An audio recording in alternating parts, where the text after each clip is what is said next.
And while they're showing all that shit on the screen, the announcer is saying to me, it's been raining steadily for 3 months now. The ground can't hold any more water. The river is cresting higher than it has in 2 centuries. The levees have washed away.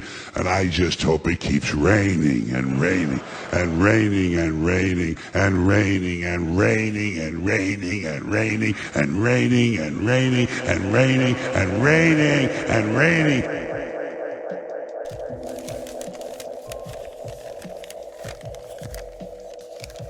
If one of your fantasy stars has recently suffered an injury, I just hope it gets worse. I just hope that beyond the supposed minimum 3 to 4 weeks, your player just sits on the bench for the remainder of the season. I just want to see it get worse for you. I laugh at your injuries because you'll forget mine. James Conner, out with a knee injury. IR. Devin Achane, who gives a fuck? Out with a knee injury. IR. Justin Jefferson, hamstring injury.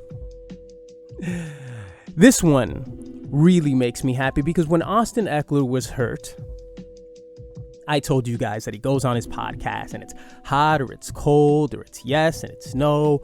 All this vague information about whether he's playing or not. He was never placed on IR. So you never knew. It was always week to week, which is agonizing. And he, of course, was my number 1 selection. So I'm happy that Jay can jump in my jacuzzi of misery. And now his number 1 player will also be out for a minimum of 4 weeks. Anthony Richardson, shoulder injury, on IR. See, a couple of weeks ago, I told Ed that it's always better to play Brock Purdy than to play Anthony Richardson. Anthony Richardson, of course, is very athletic, a dynamic player who can get you a lot of yards on his legs. But what tends to happen with these kind of quarterbacks is they get hurt in the middle of the game. See, it's great when they can get hurt, maybe on the last drive when they already gave you 28 points. But Anthony Richardson injured because he's stupid and he's a crash test dummy. So now he's going to be out for a minimum of 4 weeks. It's always better to play Brock Purdy. It's much more practical. It's a better decision. Oh, but of course, this isn't going to stop Ed from leaving Anthony Richardson on his bench, along with Jordan Love, along with CJ Stroud, and of course, Brock Purdy. But all these injuries, they make me so gleeful and so hopeful for the future. Less points for you, more happiness for me, and I just hope it gets worse.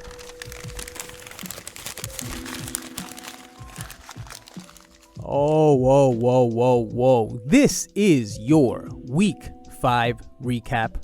Bundy here, you there. You know, I wanted to get straight to it, really. I didn't want to discuss anything in particular to start off the show. I just wanted to point out your misfortunes. Yesterday, I listened to the Real Deal podcast with the commish and Big Papa Poop, and I heard something that disturbed me. Oh, it upset me so much on so many levels.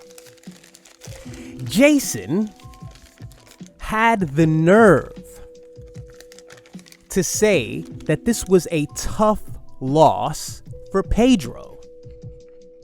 A tough loss for Pedro. Pedro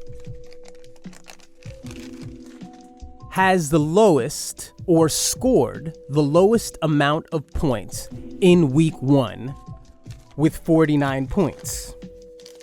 This, of course, was the beginning of Cakewalk Rape's run of having easy victories.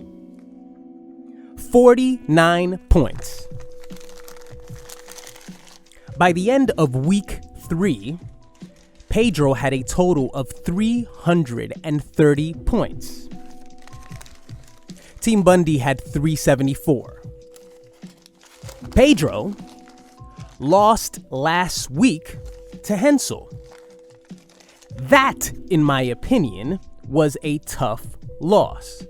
Because the way I think of it is, a tough loss is a victory that maybe you should have had, and maybe it was a loss on your part as opposed to a victory on your opponent's part. The loss against Hensel last week was a tough loss because Hensel lost his number one several weeks ago and shouldn't be winning any games. But we'll get to Hensel in a bit. That was a tough loss for Pedro. 5 points for Joe Burrow.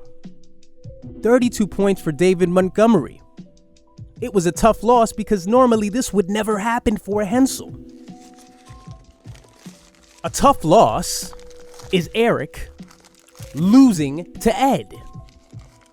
A tough loss is Pork Chop Express losing to Joelicus Maximus 152 to 88. A tough loss is not losing 111 to 78, which was the grand total by Jokes on You and me this week. How was it a tough loss? I'm a better team than Pedro. Our squad is better. Even if Pedro would have put in Joe Burrow, he still would have fucking lost. So tell me, explain this to me, Jason.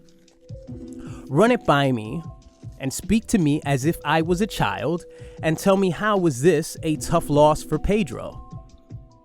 37 points for Ja'Marr Chase, right? And Jason just mentions like, 37 points from Ja'Marr Chase and, Josh Allen, and then no one else did anything. As if Josh Allen's 27 points means nothing. As if when the then Rollo Tomassi dropped the Dolphins defense, let's see, what day did Paul drop the Dolphins defense? Paul dropped the Dolphins defense October 4th. The very next day, I picked them up. And I got 11 total points, of course, because they were going up against the Giants. Yeah, a lot of single-digit performances, sure. But this was not a tough loss for Pedro. Pedro's team is middle of the road. And of course, you could say that my team is middle of the road as well. The Alfredians have a tendency to let the other one off the hook, right? If the other one fails, or if the other one, partakes in very shady behavior, they like to, just look the other way and just give them the benefit of the doubt. And that, of course, happens when they lose, straight up. And that's what happened here.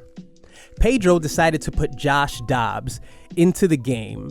And see, here's my critique of the Real Deal podcast. You guys are too nice, right? There's all this talk about, well, yeah, I could understand why he put in Josh Dobbs and, he took out Joe Burrow. Of course, it's understandable. As I said, Joe scored 5 points last week. But you guys don't hold people accountable, right? I'm not asking you, or I'm not telling you to be mean. I'm not telling you to be short with people, but keep it real. Pedro wasn't winless. Pedro wasn't, playing week 12, on the brink of maybe not making the playoffs. He doesn't have the stones to continue to play his quarterback. And of course, as I said, he would have lost. He didn't have the stones to play his quarterback. Got 8 points from Josh Dobbs. I mean, who the fuck is Josh Dobbs? He looks like Charlie Villanueva. 1 point week 1, 25 points week 2, 16 week 3, 22 points versus San Francisco. Maybe Pedro thought, well, if he scored 22 points against San Francisco, he'll score 30 points against Cincinnati. And that didn't happen. So you guys you're too nice by saying, well, I could understand. No, I couldn't understand, and I would never do that. If Josh Allen scored the points that Joe Burrow has scored this season, I still would be playing him. Why? Because I have a victory. Because I'm not about to be eliminated. This isn't a do or die week. So you play the guy that you originally drafted. What number? Let's see. Pedro drafted him in the 6th round with the 52nd selection. Right, with the 52nd selection. Now, I understand he hasn't played the best. He's had a calf injury, but you got to play your players. And I have a podcast with 2 people who are opposing Pedro, just saying, no, it's okay. We give him the benefit of the doubt, treating people with kid gloves. Like, no, it's okay. No, it's not okay. Pedro doesn't have the stones to play his guys, and he suffered for it. He didn't suffer out of a loss. He suffered by having less points. So Team Bundy walks away with the victory. Not a tough loss for Pedro. It was a standard loss. This is just what's going to happen to Pedro this year, especially if he continues to sit his players. Plathanos loses to Highlander Part 3, 79-89. Andy once again with a mediocre performance. I love it. A empty slot left open for Andy, and he didn't pay for it. This is going to catch up to Andy eventually.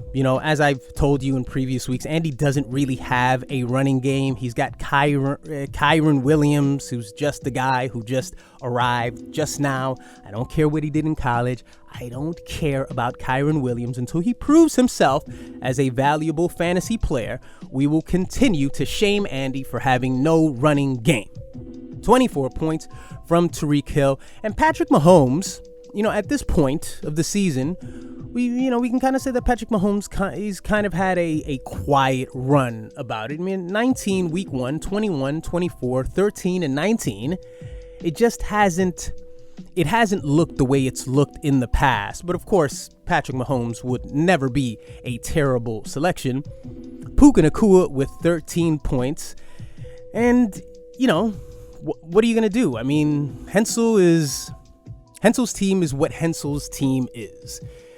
He got 7 points from Chris Olave, Tony Pollard with 3 points, and Jay also made it a point to mention that. But I would say, hey, what's really been the difference between Trevor Lawrence and Patrick Mahomes this year, up to this point? So Trevor Lawrence is 16, Patrick Mahomes is 4th. Okay, that's fine. But by the end of the season, I'm pretty sure Trevor Lawrence will string together a lot better weeks than he has early on. With he hasn't even cracked 20 yet. That's concerning. But Tony Pollard, along with David Montgomery, that's going to give Hensel a better chance to win. Even though, as I said, Hensel will not make the playoffs. I'm not walking that back. I'm never walking that back. Hensel is not making the playoffs. I don't care. Hensel hears this. Hensel knows that I mean it. He is not making the playoffs. And if he makes the playoffs, fine, he makes the play, but he's not making the playoffs. It's not happening. Hensel can feel however he wants to feel about it. His team just doesn't have it. Najee Harris is another reason why Hensel continues to fail here, because Najee Harris in total has 26 fantasy points. Jaylen Warren has 24. Right, and the Steelers are on a bye this week, but how much more are the Steelers going to continue to force feed Najee Harris and convince themselves that they've got something? How much longer is it going to happen? Dallas Goedert with 17 points. Of course, I don't know if I mentioned 18 points for David Montgomery. And this is just what's going to happen here. Andy got lucky. Andy got lucky. Was this a game that Andy was supposed to lose? Yes, Andy was probably supposed to lose last week too when he beat Joe. But he's been fortunate, and Andy's going to say a win's a win, and fine, a win's a win, but this does not align with Andy's whole dominant narrative, right? These are not dominant wins. Team Bundy's been more dominant over the past 2 weeks, right? We had 132 last week and 111 this week. There's been nothing dominant coming out of the Highlander camp, okay? Ricky O losing to Big Papa Poop 76-66. The podcast feuds this week. 9 points from Lamar Jackson, which, whatever. That's a detour. He'll get points eventually. James Cook with a surprising 2 points. Good game for Stephon Diggs and Devonta Adams. And this is the first time I've actually pronounced his name properly. I always say Devonta Adams. This is why I didn't want to select him as my keeper. Of course, he's going to score points. He'll have big weeks again, like he had in week 2 when he scored 19. That's been his high this whole year. But then he goes radio silent for several weeks. He's boomer bust. That's why he not only reminds me of Deshaun Jackson because of the team that he plays for and his physique. It's also the 4 catches, 131. Mind you, that's his best game. In his best game, he had 4 catches for 131 yards and a touchdown. The most catches he's had, he's done it twice this year, week 1 and week 4, 7 catches. He's not exactly, putting up 10 catches, 12 catches. It's not that consistent. I'm pretty sure A.J. Brown gets more receptions. This is what he does. He's boom or bust, and this is what I saw last year, and that's why I didn't want to select him. And I'm very happy it's not really working out for Orlando. I'm happy because you thought that that you stole something from me. You didn't steal anything from me, Orlando. Christian Watson with 9 points. I saw that play where Christian Watson was about to score a touchdown, and then the guy pulls him down with the horse collar. The NFL, in my opinion, should do something about just obvious fouls just to avoid touchdowns. Of course, it's a smart play on the part of the defender, but the rules have to change, and people should be awarded touchdowns in certain scenarios when you just pull a guy down like that. And of course, you could injure him. Someone should be awarded for a touchdown. I mean, could you imagine in a Super Bowl just the last few seconds and somebody pulls someone down by the horse collar? Of course, a game can't end on a penalty, but that would be a very interesting scenario, something that would get the rules changed. What else to speak of here? Jordan Addison, he'll have value moving forward now that Justin Jefferson is out for a couple of weeks. And 32 points on the other side for Justin Fields, right? Justin Fields, he's doing his thing, right? He's the Jeepers Keepers, whatever the fuck the name of the award is. That's fine. I'll let you keep that. Alvin Kamara, 15 points. Brian Robinson Jr., who really, Brian Robinson Jr., let's see. Yeah, he's off and on, 11 points, week 1, 26, 7, 10, 4. He's just kind of there for Jay. But of course, Jay has a lot of running back firepower that's on its way with Jonathan Taylor. You assume that he'll step into a more, a bigger role with the Colts. Of course, you would just assume that.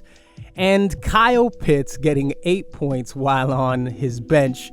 But, Zach Ertz got 7 points, so it kind of, it worked itself out. But Kyle Pitts he's just a loser. He's just one of those guys who have value on the field, but has no value whatsoever in fantasy.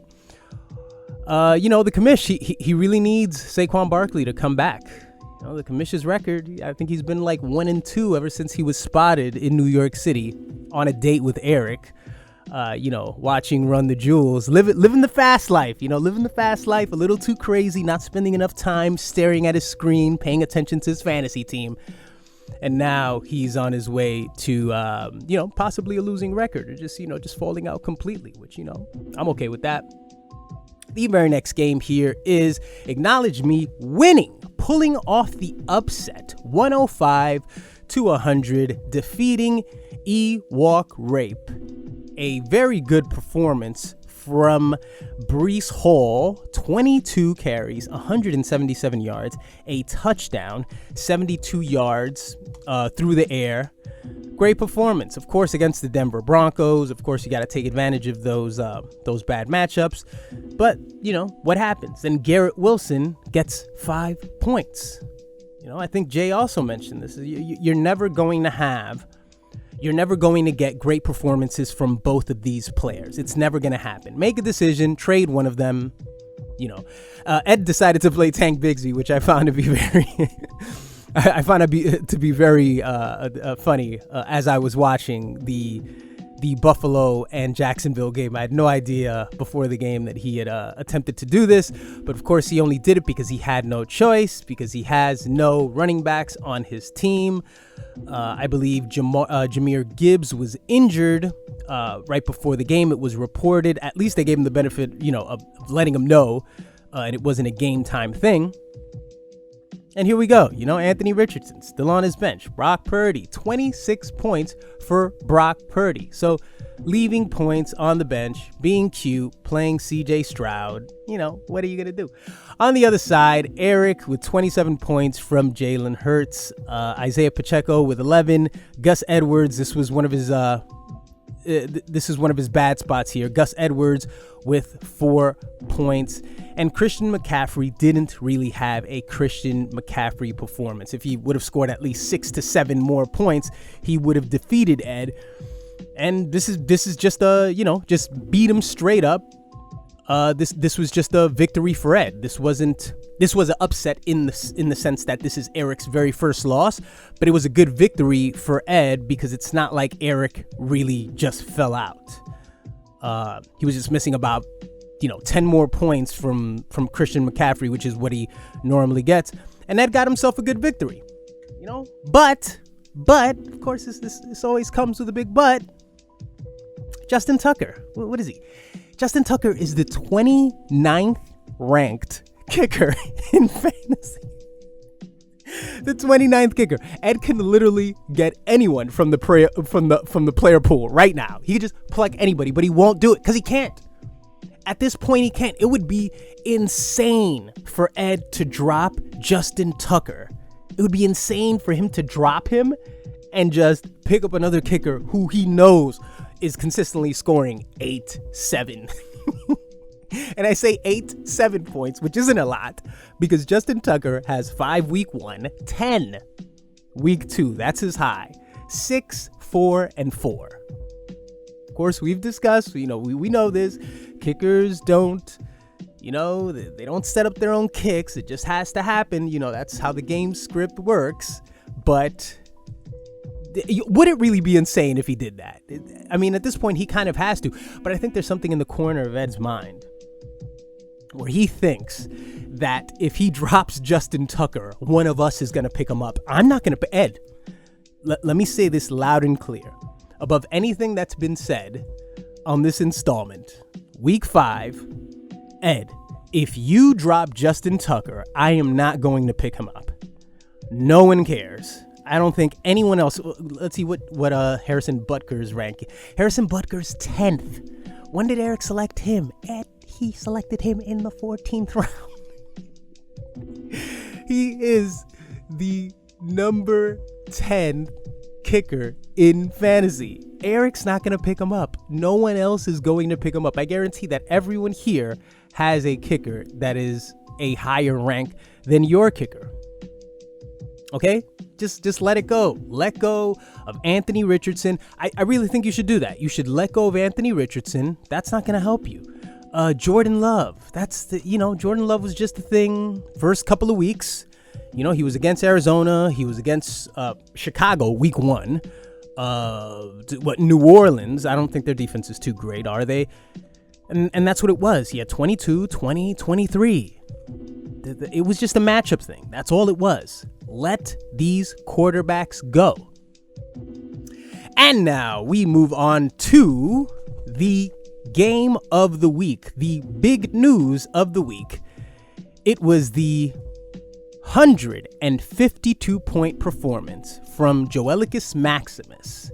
A total slaughter against Pork Chop Express. Now, Paul changed his name because Team Bundy exposed him. Oh, he was exposed. Don't let Paul tell you any of this nonsense about LA Confidential.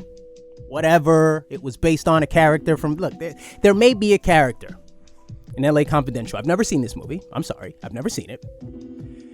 There may be a character named Rollo Tomasi, right? Because that's how it's properly pronounced. But you were exposed, sir. You were exposed because you named your team after this 50-something-year-old relationship coach, a boomer who's on the internet running his mouth about men and female dynamics. This was you, sir. This is what you named your team after. And just less than 48 hours after you had been exposed, right, you changed your name to Pork Chop Express. Of course, Big Trouble in Little China, of course. One of the greatest movies of all time, top 50. It's up there somewhere. But you changed your name for this reason, sir. And now, since you changed your name, I don't know if your luck is working out as good as it previously used to. I mean, 88 to 152. I will mention that Joe's ass whipping of Paul was not bigger than the ass whipping that I gave Ed last week. Paul lost by 64 points. Ed lost by 66. So let's make that clear. So where did this go wrong for Paul? Well, it went wrong Thursday night with the 41 points from DJ Moore. Then Sunday morning, 31 points from Travis Etienne. At that point, it was over. I think Eric had mentioned something in the chat. 72 points, it was over. It wasn't literally over because he scored over 88 points. But, and I also want to say this, Paul said something so disingenuous. So like when I heard, I was like, no, sir. Paul, he put up some voicemail, some voice note where he said, of course this would happen to me. Of course this would happen to me. No, sir. Over the past 4 to 5 years, I think no one has to dig into the papers. Over the past 4 to 5 years, if we could mention the most winningest teams, of course, Andy would be at the top of that. Right, then after that, it would probably be a combination of either the commish or Eric, right? That's 2 or 3. It's interchangeable. Then Paul. If Paul isn't third, right, he's probably fourth. And then fifth is probably Pedro. I would be kind of surprised if it was Jay, but it would probably be Pedro as the 5th most winningest team over the past 4 to 5 years. For you to say that it always happens to me is so disingenuous. No, these things don't happen enough to you, in my opinion. It doesn't. This never happens. It certainly doesn't happen when you face me. When does this happen? When are you the guy? Maybe you could say, is Paul making a reference to earlier this year? Did something, let's see, is something escaping me here where Paul is 131 points from Orlando last week? Look, if you lose to the commish, then it's understandable. That's not a tough loss, right? You lost to a good team. That's not a tough loss. You scored 99 points. Is that what you're referring to, Paul? Are you referring to the previous week when the commish put up 131 points? Is this what you're dreading? Is this what always happens to you? No, Paul. No. Fuck you, okay? Asshole. But, Paul didn't have, of course, he didn't have a great performance. 9 points from Bijan Robinson, who still, at this point in the season, has not cracked 20 points. 13, 16, 5, 13, 9. I'm just saying, Bijan Robinson, first pick. I don't know, maybe, let's see what happens for the next season. Maybe he is the second, someone's second overall pick. Maybe. Raheem Mostert, who now will be an RB1 once again, at least for the Miami Dolphins, with the injury to Achan, and A.J. Brown. Let's see how many receptions he has. We were having the conversation about Devonta. Let's see. So 10 catches week 1, 18, 13 catches, 7 catches, and 10 catches. So clearly a lot more receptions for A.J. Brown. Of course, he is the better player on the team. Terry McLaurin, who Paul played that Thursday night with 4 points, 7 points from Travis Kelce, who was injured and is still questionable to play tonight against the Denver Broncos. Let's see what happens there. And 31 points from Zach Moss on the bench. Just oh, by the way, 31 points. And that still wouldn't have propelled Paul to victory. It wasn't a good week for Paul. But please stop saying that this stuff happens to you. It doesn't happen to you enough, sir. And this, of course, means that the Cup walks away with the Kirk Cameron Award for Fantasy Excellence. How many weeks can we say the commish takes away the Tito Award and Joel walks away with the Kirk Cameron Award? That doesn't really happen very often, does it? Okay, so let's move on to the standings. At top of the WCW division, you have Highlander Part 3 with 5-0. The commish at 3-2. 2-3, Pork Chop Express. Big Papa Poop with 2-3 in the fourth slot. And at bottom of the division is Joelicus Maximus with 4-1. Over to the NWO division, Ewok Rape at top with 4-1. Team Bundy with 2-1. We are tied with Hensel, but of course we have more points than Hensel, so we are above him. Plathanos with the very same record, as I said. Joke's on you at 2-3, and Acknowledge Me picking up his very first victory with 1-4. The top scorers in the league are Ewok Rape with 541, 504, Highlander Trilogy, Pork Chop Express with 489, Team Bundy with 485, and Joelicus Maximus with 474.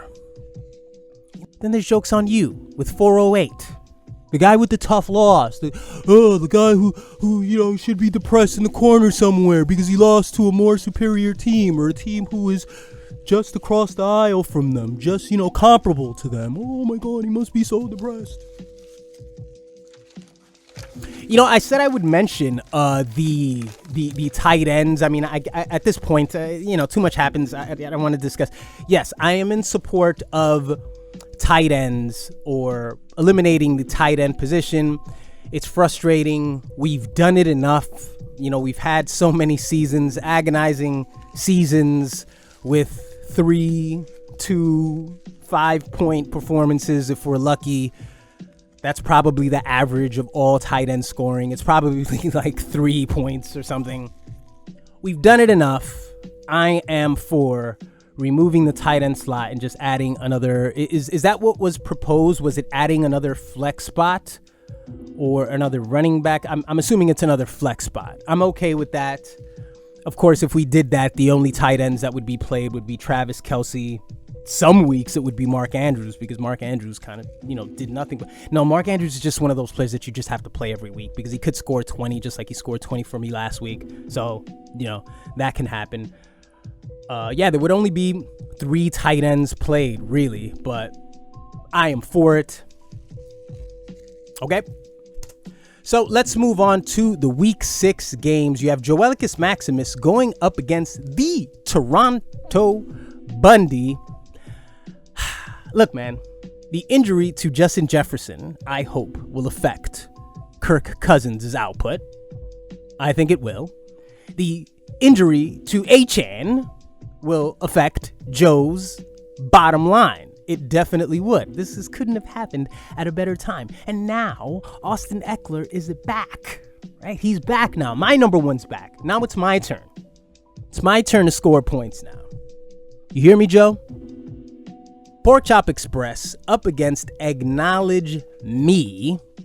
Pork Chop Express, let's see. He is projected to get 100 points to Acknowledge Me's 76. Ed's probably feeling really confident. What I love about this the most is Ed puts himself in these kind of positions where he says nothing, and now that he won, he probably wanted to say something to Eric, but he says nothing, and that's what makes you whack, Ed. That's what makes you so fucking weak. Because you can't even come in the chat and say, fuck you, Eric. You know how much shit Eric talked about you when, I think last week or the week before? Eric said so much shit about you. He was just expecting you to win, right? Everybody was expecting you to lose, Ed. You didn't even come in. You didn't even say shit to me. Ed just wants to sit back and be, he just wants to be quiet. Like, no, just be quiet, man. I'll just be quiet. Ed's one of those people that believe that anyone in a fight who talks is being egotistical or insecure. Like, anyone who talks, like if you have like a face off between two guys and one guy's talking and the other guy's quiet, it's like, oh no, man, no, the quiet guy, man, the quiet guy. No, man, sometimes it's just confidence is confidence. Just boasting is boasting. And in fantasy, there has to be an entertainment aspect to all of this because we don't play for money. We play for no money. We have to add something to this. Right, if we play for money, maybe we could just say, well, let's see what happens by the end of the season and, I win my money. Then we can do that. But no, there's got to be an entertainment aspect to that. And let me be redundant.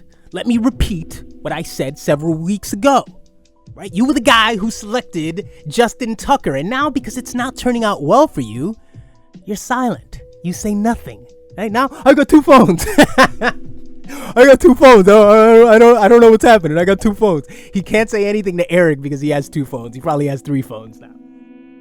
Okay, buddy. Okay, that's fine. You should have said something to Eric.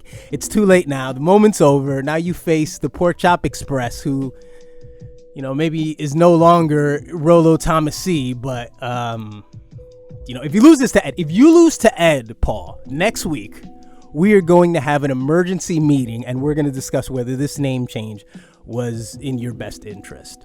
Big Papa Poop going up against Jokes on You. So here's the sympathetic figure. Here's the guy with the tough loss. Oh, we shouldn't be so mean to Pedro. He was right to put down Joe Burrow and put him on the bench. No, we shouldn't be so mean to Pedro. No. It was just, what a tough loss. You probably texted him. You probably fucking texted Pedro. Oh, man, tough loss, bro. You want one of my top players? That's what happens. See, he has Alvin Kamara, so just be ready for Alvin Kamara to just land on Pedro's team. I fucking hate all of you. Highlander going up against Ewok Rape. Well, look what we have here. We have another podcast feud. At the very least, when these two face each other, at least they'll say proper things to each other before and after the game, right? You're not going to see fucking Queen Latifah in the backdrop stating that we have unity. There is no unity in fantasy.